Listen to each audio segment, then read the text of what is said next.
밤 이렇게 시간이 안 가는지 정말 버스 안에서 going 이불 속에서 going 은 언제나 너에게 going. Assalamualaikum warahmatullahi wabarakatuh. Alhamdulillahirabbil alamin wassalatu wassalamu ala asyrafil anbiya wal mursalin wa ala alihi wa sahbihi ajmain amma ba'du.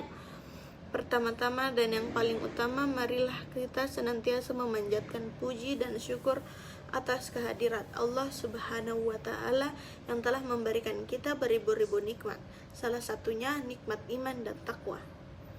Dan tak lupa pula kita kirimkan salam serta salawat atas junjungan Nabi besar kita, yaitu Nabi Baginda Rasulullah Sallallahu Alaihi Wasallam, Nabi yang telah berhasil berobek-robek bendera kekafiran dan mengibarkan bendera keislaman, yang melafazkan la ilaha illa Muhammadar Rasulullah.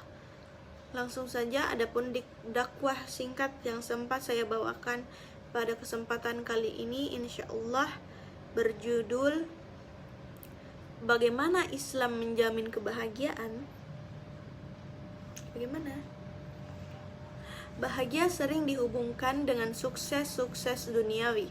Orang yang meraih kekayaan, kedudukan tinggi, dan popularitas sering disebut sebagai orang yang berbahagia. Banyak orang yang berbahagia secara semu. Tidak sedikit di antara mereka yang sukses duniawi ternyata hidup menderita, bahkan hingga bunuh diri. Rasa bahagia berhubungan dengan suasana hati, yakni hati yang sehat, qalbun salim. Sedangkan suasana hati hanya bisa diciptakan melalui iman dan mengikuti petunjuk Al-Quran. Agamalah yang menjadi pangkalnya. Betul apa betul? Menurut Al-Alusi, bahagia adalah perasaan senang dan gembira karena bisa mencapai keinginan atau cita-cita yang dituju dan diimpikan. Pendapat lain menyatakan bahwa bahagia atau kebahagiaan adalah tetap dalam kebaikan atau masuk ke dalam kesenangan dan kesuksesan. Mungkin Anda pernah mendengar ada teman yang mengatakan, "Saya bahagia sekali karena saya memperoleh nilai bagus dalam mata kuliah pendidikan agama Islam." Ada juga yang mengatakan, "Saya bahagia karena mendapatkan beasiswa. Saya bahagia bisa berkenalan dengan Anda. Saya bahagia bisa meneruskan kuliah ke luar negeri dengan beasiswa." Atau, "Saya bahagia karena bisa menyelesaikan kuliah S1 tepat waktu dengan nilai amat baik." Kalau Anda bertanya kepada teman Anda misalnya, "Apa tujuan hidup?" Ia akan menjawab bahwa tujuan hidup adalah sa'adah di dunia dan sa'adah di akhirat. Bahagia di dunia dan bahagia di akhirat. Berbeda dengan konsep di atas.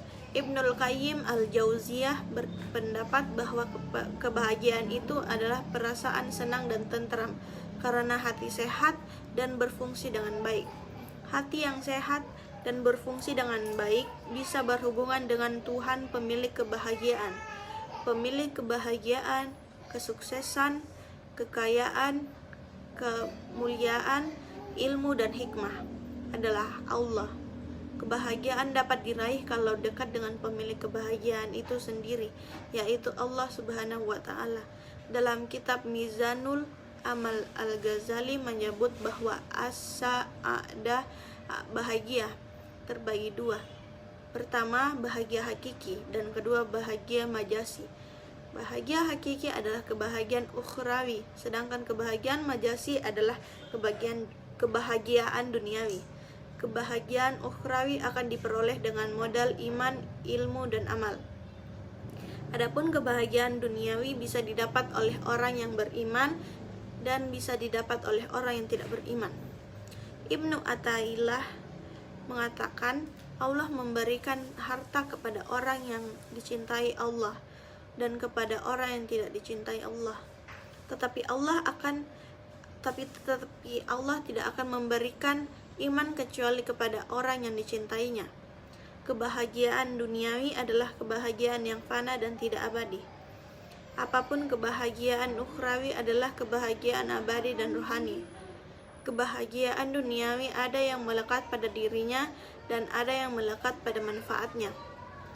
Di antara kebahagiaan duniawi adalah memiliki harta, keluarga, kedudukan terhormat, dan keluarga yang mulia.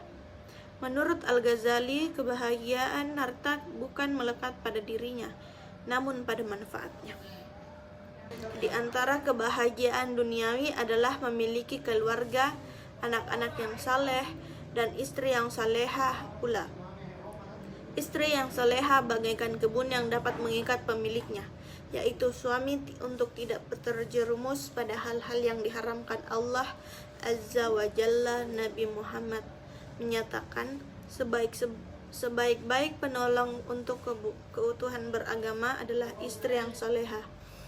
Menyangkut keutamaan anak, Nabi Muhammad SAW bersabda, jika anak Adam meninggal dunia, maka putuslah segala amalnya kecuali 3 perkara: sedekah jariyah, ilmu yang bermanfaat, dan anak soleh yang mendoakan orang tuanya.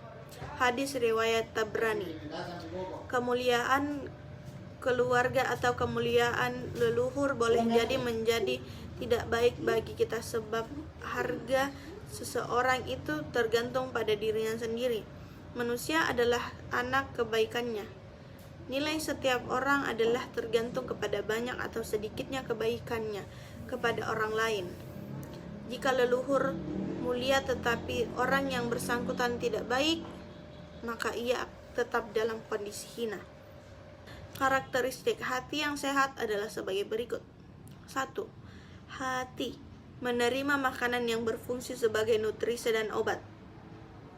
Adapun makanan yang paling bermanfaat untuk hati adalah makanan iman. Sedangkan obat yang paling bermanfaat adalah untuk hati adalah Al-Quran. Selalu berorientasi ke masa depan dan akhirat. Untuk sukses pada masa depan, kita harus berjuang pada waktu sekarang. Orang yang mau berjuang pada waktu sekarang adalah pemilik masa depan.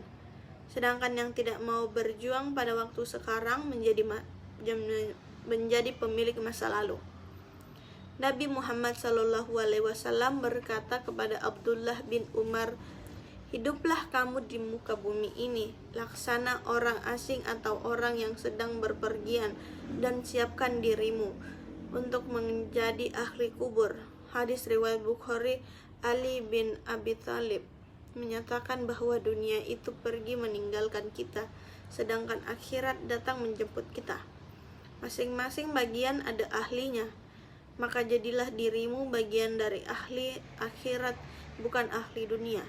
Sebab sekarang adalah waktu beramal dan tidak ada hisab, sedangkan nanti di akhirat ada hisab tetapi tidak ada amal. 3. Selalu mendorong pemiliknya untuk kembali kepada Allah. Tidak ada kehidupan kebahagiaan dan kenikmatan kecuali dengan ridhonya dan dekat dengannya.